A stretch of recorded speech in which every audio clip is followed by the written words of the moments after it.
BFM Business et la Tribune présentent le 18-19 d'Edwige Chevrillon. Vous êtes bien dans le 18-19. Mon premier invité, c'est Thierry Hulot. Il est le patron du LEM. Le LEM, c'est les syndicats des entreprises de médicaments et aussi le président de Merck France. Bonsoir Thierry Hulot. Bonsoir Edwige Chevrillon. Merci d'être là. Beaucoup de questions à vous poser parce que il y a une polémique qui a opposé, enfin une de plus, vous me direz, entre Donald Trump dans sa diatribe anti-Europe et anti-France et anti-Macron surtout qu'il a lancé, on a envie de dire, à Davos. Et puis Emmanuel Macron, via l'Élysée, le poste de l'Élysée, qui lui a répondu, c'était sur le prix des médicaments. Donald Trump a dit, regardez, Emmanuel Macron, il a multiplié par 10 le prix des médicaments. Et du coup, l'Élysée a répondu en disant, c'est totalement faux. De toute manière, les prix, c'est pas Emmanuel Macron qui les fixe, ils sont fixés par la sécurité sociale. Au-delà de cette polémique qui est quand même assez révélatrice, parce qu'en plus, on voit bien qu'il y a une tentation américaine des laboratoires européens, vous allez nous expliquer quels sont les enjeux qui sont sur la table. Il y a un enjeu et il est très simple. C'est comment demain, nos concitoyens, les patients français, continuent d'avoir accès aux progrès thérapeutiques. C'est le seul enjeu qui me mobilise. Non, d'accord, ok, oui, mais moi je voudrais qu'on parle un peu business, vous voyez. Le problème quand on parle business, c'est que le médicament est devenu ces derniers mois non seulement un enjeu géopolitique, mais presque une arme de négociation. Oui. Et l'incident auquel vous faites allusion, qui est quelque part basé sur une fake news, le président de la République ne fixe pas le prix des médicaments. Et d'ailleurs, le prix des médicaments en France n'a pas augmenté. Le journal officiel vient de publier un niveau record de baisse de prix pour l'année 2026. 1,4 milliard.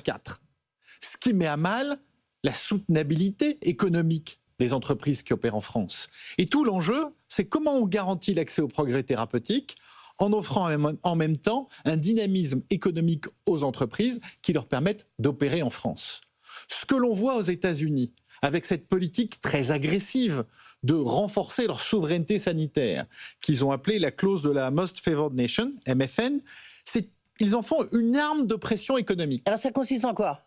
C'est de dire, comme ils l'ont fait pour l'armement il y a quelques mois, les États-Unis ne vont pas payer plus que les autres pour l'innovation. Il faut que l'Europe, qui paye moins que les États-Unis le prix des médicaments, réajuste sa politique, réajuste son budget, la part de sa richesse, de son PIB, qu'elle veut investir dans la santé, dans le médicament, qui est une solution thérapeutique. Et tout l'enjeu est là. Et cet enjeu s'est crispé ces derniers mois. On en avait parlé début septembre en disant on voit une dynamique géopolitique du médicament se construire. Là, c'est devenu une arme de négociation. Et ce qui m'étonne, c'est que l'Europe n'a pas réagi. La France n'a pas réagi.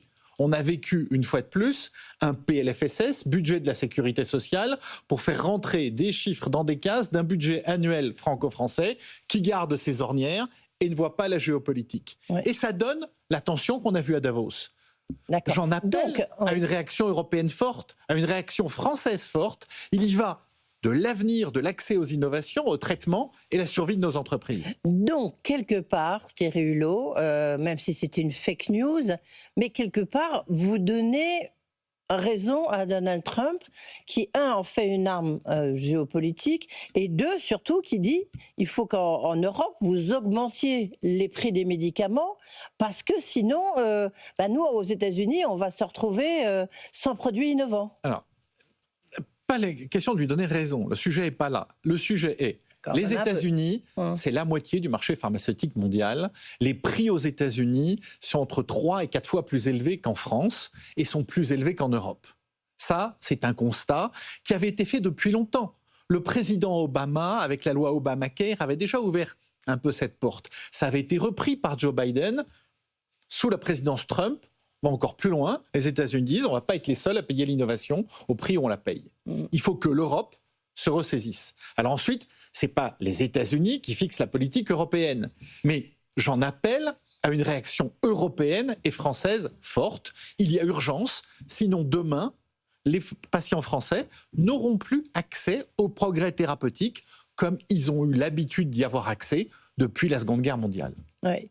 Donc en fait, il y a quand même un vrai enjeu géopolitique. Tout à fait. C'est intéressant que vous disiez vous-même que c'est devenu une arme géopolitique, Oui. le prix du médicament. Est-ce que les laboratoires européens, vous dirigez la filiale française de Merck, hein, mais puis en plus vous êtes le patron du syndicat des labos, est-ce qu'il y a une vraie tentation, on le voit quand même, d'aller aux États-Unis, une tentation américaine? Mais ce n'est pas une question de tentation américaine. Ou de réalisme, parce que vous voulez quoi. Il y a un réalisme économique. La moitié du marché est aux États-Unis. Ouais. La France, c'est 3% du marché mondial. Ouais.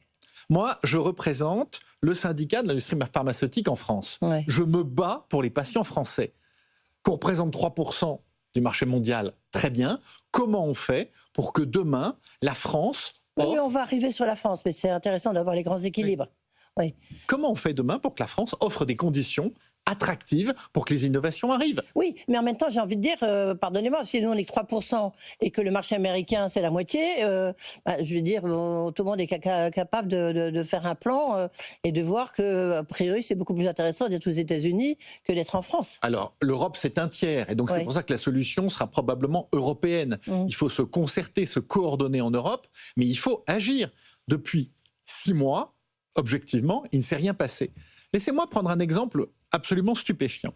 Vous vous souvenez du rapport Draghi, il y a 18 mois, pour la défense européenne, pas du médicament, la défense de l'économie européenne. 18 mois après, il y a 2 mesurettes sur 12 qu'on est en train de mettre en place, 18 mois après. Donc pour le médicament, il faut qu'on se revoie dans 3 ans pour qu'il soit passé quelque chose. Ce sera trop tard. Oui, mais alors justement, c'est ce qu'on vous reproche à vous, Thierry Hulot, enfin vous en tant que président du LEM et à votre syndicat, c'est ce que vous reproche une quinzaine de laboratoires, et pas des moindres, puisqu'il s'agit de Sanofi, Ipsen, Pierre Fabre ou encore UPSA, qui ont quitté votre organisation parce qu'ils vous trouvent justement pas assez offensifs, et notamment au niveau européen. Je leur laisse leurs commentaires. C'est important, c'est-à-dire, c'est pas des petits labos. Il y a une chose qui unit tout le monde, il y a urgence à agir. Alors on peut discuter de la manière dont on agit, mais il y a urgence à agir dans l'intérêt des patients français, dans l'intérêt de nos entreprises. Les 260 entreprises que je représente, les 88 000 collaborateurs de l'industrie pharmaceutique que je représente sont tous mobilisés pour comment demain on garantit l'accès au Oui, ok, mais pardon, c'est un peu des mots, c'est un peu des phrases. Alors, concrètement, de quels moyens disposez-vous pour essayer d'infléchir la politique du médicament, alors au niveau européen? Il y a plusieurs moyens. D'aller discuter, bien entendu, avec la Commission de Bruxelles, avec les autorités européennes, avec le gouvernement français, avec nos parlementaires, et de sensibiliser l'opinion au risque que l'on court à ne pas agir. Voilà ma mission. Ensuite, la politique... Ils sont vraiment partis, tous ceux que je viens de citer, les labos, là, ils sont vraiment partis? Ils disent qu'ils vont créer un autre syndicat? Peut-être, on verra. Mais oui ou non, ils sont partis? Oui, ils sont partis. Oui, ils sont partis. Donc ils ont claqué la porte, quoi. Ils ont décidé d'agir autrement. Mais ça n'empêche que le cœur du problème, c'est comment demain on soigne mieux en France, on continue de protéger et de guérir. Oui, quand même, on va arriver forcément sur la France, parce que la France est un peu à l'origine de tous ces mots, hein, quand même, il faut le dire comme ça. Vous avez publié un baromètre où vous dites 9 dirigeants sur 10 estiment que la France n'est plus attractive pour le secteur. 9 sur 10. 2 tiers envisagent de ne pas y investir dans les prochaines années. Le constat est terrible. Le constat est terrible. Il y a une régulation financière du médicament qui vient d'être votée avec le PLFSS, qui est inégalée. Projet de loi de la financement 1,4 milliard de baisse de prix, ça n'a jamais été vu. Et maintenant, on a pérennisé, grâce à une nouvelle taxe sur le chiffre d'affaires de l'industrie pharmaceutique, l'ancienne clause de sauvegarde. On doit être à 3,2 milliards, 3,4 milliards de régulation. Ça représente à peu près 10% du chiffre d'affaires. Donc quand on dit que le prix du médicament est cher en France, c'est un des plus bas d'Europe, c'est 3 à 4 fois plus bas qu'aux États-Unis. Et donc, quelque part, il n'y a plus des conditions pour accueillir le progrès thérapeutique, les innovations en France. Il y a urgence à agir. Il faudra porter ce débat auprès du Parlement, auprès du gouvernement dans les mois qui viennent, et bien entendu que ce soit un sujet clé de la prochaine présidentielle. Vous venez régulièrement sur ce plateau, Thierry Hulot, ou vos prédécesseurs aussi. Ça fait longtemps que vous tirez cette sonnette d'alarme. En plus, vous, ce que vous mettez en cause, c'est des procédures allongées, une fiscalité lourde et instable et les prix les plus bas d'Europe. Ok, on regarde ce qui s'est passé dans le cadre de l'adoption du PLFSS, du plan de financement de la sécurité sociale. Bah, c'est encore plus impressionnant. C'est-à-dire que le budget de l'assurance maladie, c'est 256 milliards, dont 9% la part du médicament. Il y a 6 milliards, pardonnez-moi tous ces chiffres, 6 milliards d'économies qui sont prévues d'économies. La moitié sont assurées sur le prix du médicament. Donc vous faites 3 milliards sur 6, quoi. Le drame, et je pèse mes mots, c'est qu'on voit le médicament comme un coût et pas comme un investissement. Quand vous êtes malade et que dans votre parcours de soins, le médicament contribue à vous guérir, vous avez une meilleure qualité de vie, vous pouvez profiter de vos proches, vous pouvez retourner au travail, vous re-rentrez comme agent économique créateur de richesse. Le médicament est un investissement, il fait partie de la solution et pas du problème. C'est ce que l'on a complètement oublié dans un PLFSS qui regarde une fenêtre. La maladie apparaît le 1er janvier, disparaît le 31 décembre. Non. Qui ne regarde pas dans la durée, qui n'investit pas assez dans les systèmes de prévention.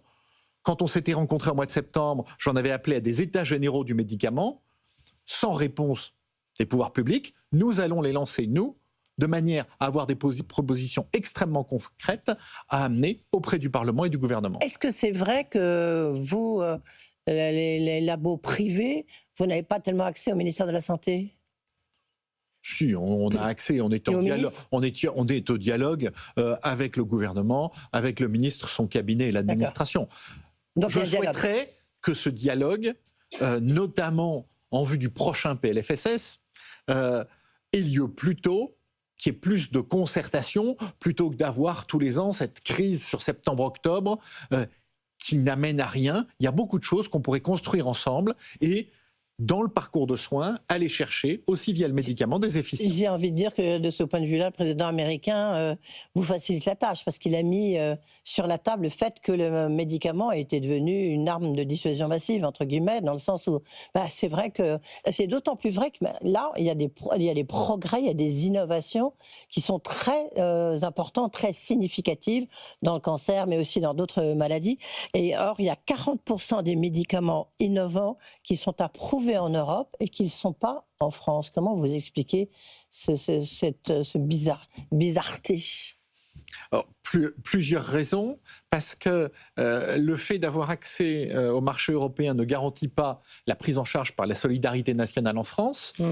Cela est réévalué par la Haute Autorité de Santé. Ensuite a lieu toute la négociation de prix qui, je le répète encore une fois, parmi les prix les plus bas d'Europe et qui donc freine à l'accès. Il y a une définition de l'innovation par la Haute Autorité de Santé qui a un certain prisme. Et là, ce que l'on dit, il faut remettre à plat totalement en France le financement et la régulation du médicament, d'autant plus que c'est devenu une arme géopolitique. Il y a des grandes innovations dans les médicaments en ce moment. Mais il y a des innovations qui arrivent tous les ans dans des maladies rares. Oui, mais là, on a le sentiment qu'il y a, notamment sur le cancer, on est en train de franchir des étapes dans la lutte contre cette maladie. Tout à fait, la recherche ne s'arrête pas. Il y a encore, malheureusement, énormément de maladies où il n'y a pas de solution thérapeutique appropriée. Et donc, il faut s'assurer que quand ces solutions vont arriver, elles seront disponibles pour les patients français. Le combat, il est là. Oui. Le combat, il ne sera pas dans 15 ans de se dire « Ah ben tiens, telle pathologie, on peut aller soigner aux États-Unis, en Suisse ou je ne sais pas où, mais pas chez nous. » Dans le pays de la sécurité sociale, ce serait dramatique. Les grandes recherches actuellement, je fais un petit détour, Thierry Hulot. Les grandes recherches actuellement, je parlais du cancer, c'est quoi ? C'est sur la maladie d'Alzheimer, c'est sur l'anti-obésité. On voit le succès, notamment aux États-Unis, de tous ces médicaments, type Wegovy et d'autres, ou le Ozempic.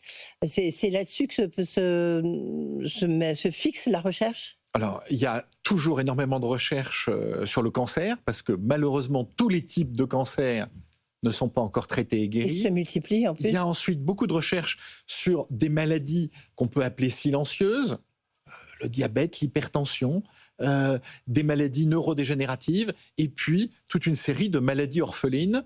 Il y a aussi beaucoup de recherches maintenant pour lutter contre l'antibiorésistance. Et n'oublions pas... C'est quoi l'antibiorésistance ? C'est la résistance aux antibiotiques. Ah d'accord, ok. Et n'oublions pas toute la recherche sur mieux qu'être malade, c'est prévenir la maladie, toute la vaccination et tout le potentiel qu'offrent les vaccins pour justement échapper à la maladie. qu'est-ce qu'il... là, est-ce que vous avez le sentiment, je ne sais pas, notamment depuis cette polémique entre Donald Trump et, même si c'était la semaine dernière, entre Donald Trump et le président Macron, est-ce que, je ne sais pas, est-ce qu'on vous a consulté? Est-ce que vous avez été appelé? Est-ce que vous avez été sollicité? Je pense que ça a mis le débat sur la place publique. Oui, la preuve, vous êtes là. Voilà, on ne peut plus l'ignorer. Et donc, profitons-en pour discuter, pour dialoguer, pour construire et pour se dire il est urgent de mettre en place une solution européenne et une solution française. Ça fait des mois qu'on attend. Eh bien, allons-y. Est-ce qu'il n'y a pas un moyen quand même de vous réconcilier avec tous ceux qui ont claqué la porte? Parce qu'on est toujours plus fort quand on est nombreux. Notamment quand vous représentez les grands labos français. Oui, bien sûr, je regrette ces quelques départs, mais à la fin, ce qui nous unira, c'est de servir les patients français. Oui, ok. Mais enfin bon, ça c'est un peu, pardonnez-moi, c'est un peu des éléments de langage. Vous voyez ce que je veux dire? C'est qu'il faut en même temps, il y a un moment où il faut une... Non, c'est pas un élément de langage. De vocation, je suis pharmacien. Un pharmacien, le matin, il se lève pour aider ses concitoyens à aller mieux. Rien ne me fera dévier de ça. Oui, mais là, il y a un enjeu, encore une fois, il y a un enjeu quand même sur l'industrie du médicament. Vous voyez, l'enjeu, je perds ma voix. L'enjeu, chacun le dit avec ses mots, agit avec sa façon. C'est quoi? C'est de garantir que les innovations arrivent dans ce pays, que l'on favorise une production européenne et française, que l'on s'assure que les patients aient accès à leur traitement. Pardonnez-moi, je recommence. Thierry Hulot, il faudrait quoi? Il faudrait une augmentation. Ce que vous demandez, c'est quoi? C'est une augmentation des prix du médicament, parce que vous disiez, on est déjà en train de préparer le PLFSS de l'année prochaine. Je pense que ça va être sportif, parce que ça sera un PLFSS à la veille d'élections présidentielles, donc ça va être compliqué. Mais est-ce que c'est ça que vous demandez? C'est une hausse des prix du médicament? Qu'est-ce que vous demandez? Vous demandez un raccourcissement des procédures? Déjà, que l'on arrête de baisser les prix encore plus tous les ans. 1,4 milliard de baisse de prix. On n'est pas discuté de hausse de prix, là. Déjà, d'arrêter les baisses. Ce serait déjà énorme. Ensuite, qu'on arrête la surtaxation de cette industrie. On paye des impôts comme n'importe quelle entreprise, et en plus, on a 6 taxes sectorielles, dont une nouvelle qui vient de tomber, à un taux record. Donc, c'est complètement incohérent face à ce qui se passe dans le monde. Donc, il faut se mettre autour de la table et se dire, il faut revoir le financement et la régulation du médicament, la part de la richesse nationale qu'on veut investir pour se protéger, pour éviter la maladie, pour guérir. Vous êtes donc président du LEM, Thierry Hulot, ok, mais vous êtes aussi président de Merck France. Est-ce que votre maison mère vous dit, attendez là, ça commence à suffire? Est-ce que vous faites partie des 9 dirigeants sur 10 qui disent que la France n'est plus suffisamment compétitif et qu'on ne va plus investir en France? Alors, ce que je dis, et vous citiez... Est-ce que vous dites votre maison mère, comme ça, oui. ça vous décharge? Alors, ma maison mère observe le baromètre de l'attractivité de la France que publie le LEM et dit, ça ne va pas et ce n'est pas soutenable. Oui, bah oui. Il est difficile pour vous de répondre. Battons-nous, engageons-nous. On peut faire bouger les lignes. Regardez, il y a encore quelques mois en arrière, le mauvais élève que l'on citait était le Royaume-Uni, où certaines grandes entreprises pharmaceutiques anglaises disaient on va peut-être délocaliser notre siège social. Ils avaient annulé des investissements, ils avaient arrêté de lancer des essais cliniques au Royaume-Uni et les innovations y arrivaient quasiment aussi mal qu'en France. Le gouvernement du Royaume-Uni a réagi, a développé un budget spécial pour que les nouvelles innovations soient mieux valorisées, en réfléchissant à comment faire cela sans déséquilibrer leurs comptes. Donc, il y a des solutions, elles sont possibles. Ça pourrait marcher en France? Mais si on se met autour de la table et qu'on commence à y travailler, oui, ça marchera. Et allons chercher des efficiences dans les parcours de soins. Nous avons proposé, il y a déjà 18 mois, tout un parcours d'efficience dans l'économie du médicament qui avait été à l'époque pieusement ignoré. Donc, mettons-nous autour de la table et réfléchissons à dire, demain, comment on garantit que nos concitoyens auront accès aux progrès thérapeutiques, que nos entreprises auront un dynamisme économique qui leur permettra d'avancer sans mettre à mal les comptes de la nation. Oui, alors il y a quand même, en fait, il y a 2 problèmes là, parce que c'est vrai qu'il y a des médicaments qu'on trouve pas, des médicaments qui sont très innovants qu'on trouve pas en France, mais il y a aussi du coup. On voit bien, je l'ai encore testé tout à l'heure pour moi-même, il y a des médicaments qu'on ne trouve plus et qui sont en rupture de stock. Alors, ça devient un phénomène quand même très inquiétant. À mon avis, il y a une centaine de témoignages dans l'heure. Alors, sur ce qu'on appelle les pénuries de médicaments, le paroxysme a été il y a 18 mois en arrière, où ça avait été largement rapporté. On s'était d'ailleurs rencontrés à ce moment-là, et où le ministre de la Santé de l'époque avait mis toutes les parties prenantes autour de la table en disant « mettons en place un plan d'action commun ». C'est ce qu'on a fait, et même si le ministre a changé, on a gardé ce plan d'action. Et petit à petit, la situation s'améliore. Je ne dis pas que le problème est réglé et que c'est pleinement satisfaisant. L'agence, l'ANSM, a publié en décembre que notamment sur les psychotropes, la situation était tendue mais moins critique. Donc, on l'avait dit dès le début, ce sera une politique des petits pas, il ne faut rien lâcher et on peut y arriver. Mais c'est un très bon exemple. En mettant tout le monde autour de la table, en se disant voilà le problème, travaillons ensemble pour le résoudre, petit à petit, on y arrive.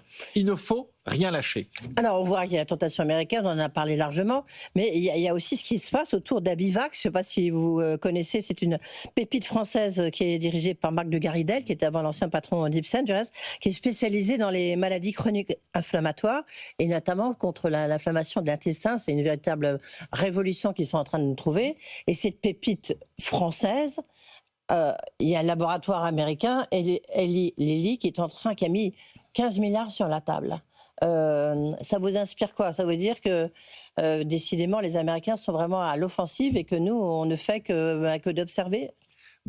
Déjà deux choses, il faut se réjouir qu'en recherche, en innovation, il y ait toujours ce génie français et que des pépites français soient attractives et soient repérées à l'échelle internationale. Ensuite, c'est la loi des marchés et c'est la loi des marchés. Donc pour vous, si ça passe sous contrôle américain, c'est la loi des marchés. Je ne commente pas sur des stratégies d'entreprise dans mon rôle. Merci beaucoup. Merci à Thierry Laud d'avoir été avec nous. Donc on a bien compris qu'il y a beaucoup de choses à négocier, mais à condition que, vous avez repris cette expression, il faut qu'on se mette autour de la table, mais à condition que de l'autre côté de la table, il y a des gens, il y a quand même des personnalités à qui vous pourrez vous adresser. C'est un peu toute la difficulté, on l'a compris. Merci beaucoup.